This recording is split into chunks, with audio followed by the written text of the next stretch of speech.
Ang nakaraan. Tatagpo nga na ito ay mataas ang chance ng ating mga bida na magawa ang pangalawang senaryo, kailangan lamang nilang makatawid sa kabilang station bago pa man masira ng si Serpent ang tulay at matapos ang 20 minutes na tinakda. Napansin naman iyon ng Dokaibi kaya tinaasa ng hirap ng senaryo. Pagkatapos noon ng mga namatay sa kasagsagan ng unang senaryo ay muling tumayo at pinalibutan ang ating mga bida. Pagkalipas ng ilang sandali ay sinakmal na ng si Serpent ang tulay para magawa ang papel nito sa senaryo. Ang pagpapatuloy. Makikitang nagkalat ang mga debris ng tulay dahil sa pagsakmal ng si Serpent dito. Nang mawala na ang usok na dulot ng alikabok, minulat ni Dokja ang kanyang mata sa tulay na nasira at nagulat sa tumambad sa kanya. Sa sobrang laking bahagi nga ng tulay na nasira ay talagang ang talunin ang kabila ay imposible kahit sa panaginip. Akay na nga din dito ni Sangha si Mr. Han dahil naubos ang lakas nito sa paggamit ng kanyang ultimate skill. Habang alalang-alala sa nangyayari ay tinawag nito si Dokja at lumapit. Dito naman ay nasabi ng ating bida na may hinala na daw siya na pwedeng mangyari ang kasalukuyang nangyayari sa kanya, pero hindi daw nito inaasahan na ang dalawang tao na kasama niya ay makakaligtas. Dagdag pa ng ating bida na itong sina Hilyong at Yeon Song Lee ay nagawang makarating sa safe zone ng walang galos. Nakasagsagan ng pag-iisip ni Dokja ay nakatanggap ito ng mensahe na sinasabing merong isang tao daw na nakatanggap ng blessing kaloob ng constellation. Kasabay ng mensaheng iyon ang paglabas ng kulay pink na ilaw na muling nagdugtong sa nasirang tulay. Base sa mensahe ay may isang constellation daw na nag-activate ng blessing na Deus Ex Machina. Kapag ka-activate ng blessing na ito ay makikitang ang tulay na hindi mapakinabangan ay handa na ulit magsilbi. Ayon sa system, ang Deus Ex Machina ay tinatawag ding Bridge of Even Numbers. Ang tulay na ilaw na gawa dahil sa blessing ng constellation. Matatawiran ng even number na bilang ng tao, ang tulay na ito ay masisira kapag odd number na bilang ang sumubok na gumamit. Dito naman ay kahit malayo pa si Sangha kay Dokja ay sinabi na nito ng pasigaw na sa ulo daw niya ay may isang bagay na bigla na lang. Hindi na nga natuloy ang sasabihin ni Sangha dahil hindi niya iyon maipaliwanag. Si Dokja naman ay natulala na dahil hindi makapaniwala sa tulong na naibigay ng constellation na nagbigay sa kanila ng chance para makatawid sa sirang tulay. Bukod roon ay iniisip din ni Dokja kung sino sa dalawa niyang kasama ang pinagkalooban ng Deus Ex Machina. Deus Ex Machina, ang kapangyarihan na nagpapahintulot sa constellation na direktang makialam sa senaryo kapalit ang malaking kabayaran. Ang supporting constellation ba ni Sangha ang nakialam para siya ay iligtas? Ang patanong na sabi sa isip ng ating bida. Pero ang katulad nitong pangngialam ay napakabihira kahit sa TWSA. Sino kayang constellation ang sumusuporta sa kanya? Dagdag pa ng ating bida sabay tingin kay Sangha at gamit ng kanyang character profile ability. At tumunog na ang kanyang system para sa resulta at tumambad sa kanya ang sabi ng system. Ang profile ng taong ito ay hindi pwedeng makita gamit ang character profile ability. Ang character na ito ay hindi nakarehistro sa character profile. Nabahala naman doon ang ating bida sa sobrang pagtataka, lingon nga ito ng lingon kay Sangha para ulitin ang ability nito pero ganun pa rin ang resulta. Hanggang sa nakarating ito sa pag-aakala na may nag-support kay Sangha na Special Constellation o kaya naman daw ay may ability ang dalaga na humaharang sa kanyang abilidad. Pero hindi daw iyon maaari na magkaroon agad si Sangha ng ganong skill ng ganoon kaaga. At lumipat na nga kay Sangha na tinawag ang pangalan ni Dokja ng pagkalakas-lakas at sinabing sa likuran daw nito. Narinig naman iyon ni Dokja at hindi pa nga ito lubos na nakatingin sa likuran ay nakita na nito ang suntok na malapit ng tumama sa kanyang mukha. Mabilis nga ang reflexes ni Dokja dito dahil pagkatapos niyang mailagan ang suntok ay agad niyang sinipa palayo ang nilalang at napaatras.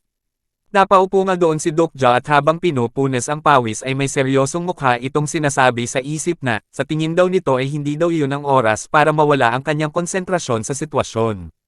Pagkakita sa nilalang ay kinilala niya itong Tier 9 humanoid demon. Isang mutant na nilalang na infected ng itim na elemento. Kapag ang normal na tao ay naging humanoid demon, sila ay wala ng pinagkaiba sa isang zombie. Pero pwede silang maging mas delikado kapag ang katawan ay malakas noong ito ay nabubuhay pa.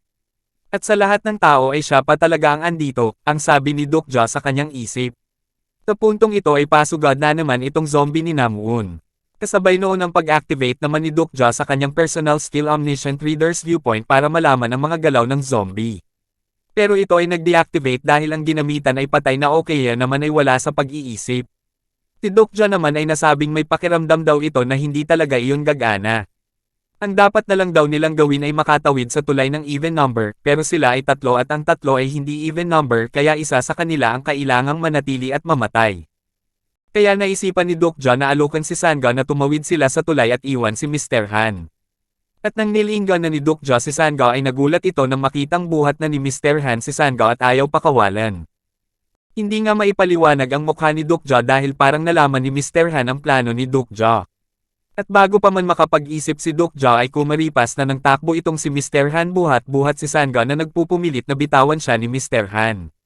Pero hindi talaga siya makawala kaya tinawag na lang nito si Dokja nang may pag-aalala. Hindi nga makapaniwala si Dokja sa ginawa ni Mr. Han na tinawag pa nitong bastardo dulot ng sobrang pagkainis nito.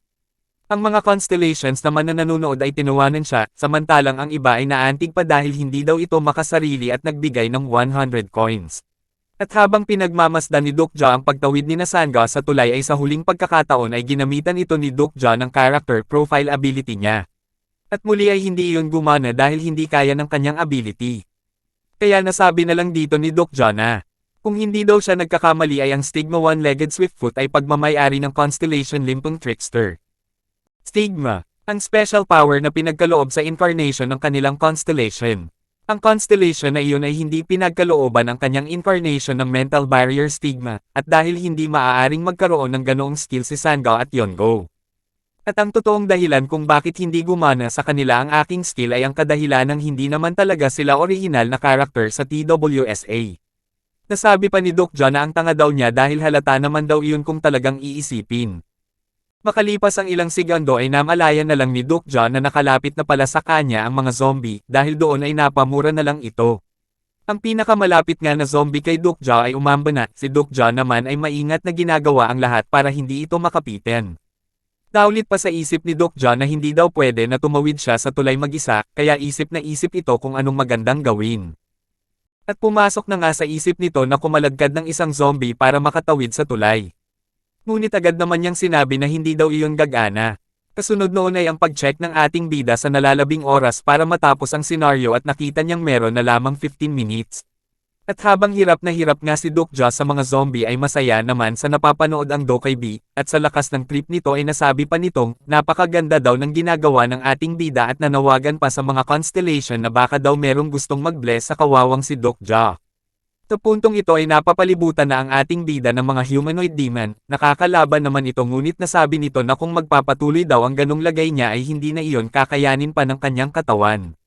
Sa sobrang dami nga ng mga humanoid demon na ito ay di na namalayan ni Dokja na na-corner na pala ito sa nasirang part ng tulay. Kung mahuhulog nga dito ang ating bida ay siguradong kalaunan ay mamamatay din ito. Sa kabilang banda naman ay makikitang nagmamarcha na ang mga humanoid demon para dumugin ang ating bida at kung hindi niya iyon magagawa ng paraan ay siguradong mamamatay ito. Sa puntong ito ay nasabi ng ating bida na baka daw dito na siya mamatay, sabay mura, dagdag pa nito na kung meron lang daw sana siyang kahit isang combat skill ay baka iba ang sitwasyon niya.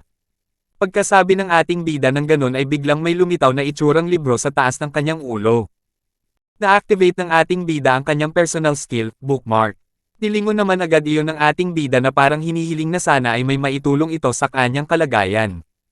At ayun na nga sobrang lupit ng entrada ng skill na ito na sa unang tingin dito ay parang isang anghel para sa ating bida.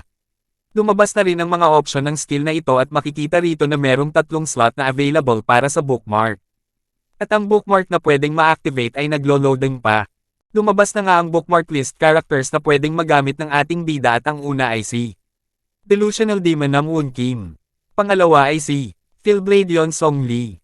Nabasa ko ang mahigit 3,000 episode ng TWSA pero hindi ko nabasa ang skill na ito kahit saan. Pero naiintindihan ko base sa aking kutob kung paano ito gagana. At binanggit na nga ng ating bida ang palagay nitong sasabihin para ito ay magamit. Activate Bookmark number 1. At sa mabilis na pagbaklat ng librong nasa taas ng ating bida ay kasabay noon ang pagpapaalala ng skill sa naaalala nito tungkol sa character nasa bookmark number 1. At nag-activate na nga ang skill bookmark number 1. Sa napaka-epic na pagbigay ng bookmark ng skill sa ating bida ay tinasabi dito na ang oras ng activation ay pinaikli dahil sa mababang level ng bookmark skill, dagdag pa na magagamit lamang ito ng 1 minuto. Kasunod noon ang dagdag paalala ng system na, ang pagkakaintindi niya dito ay mababa kaya ang skill lamang ang magagamit niya dito. At inactivate na nga ng system ang skill na ginamit dati ni Namwoon Kim na ngayon ay pinahirap sa nag-activate ng bookmark skill. Makikita nga natin dito na habang hawak ng ating bida ang kutsilyo ay bigla itong binalot ng itim na aura, na may pangalang Grimdark Awakening na may antas na isa. Sa aktong ito ng zombie ni Namwoon ay maipapalagay nating abot kamay na nito ang ating bida. Ngunit palagay ko ay huli na ang lahat dito dahil sa mga oras na ito ay na-activate na ng ating bida ang skill na nais niya. Napaka-epic nga ng skill na ito dahil makikitang parang sumanib sa katawan nito ang katauhan ni Namwoon, at sa napakabilis na pagkilos ng ating bida ay makikitang parang dinaanan lamang nito si Namwoon at nalaslas na ang dibdib nito.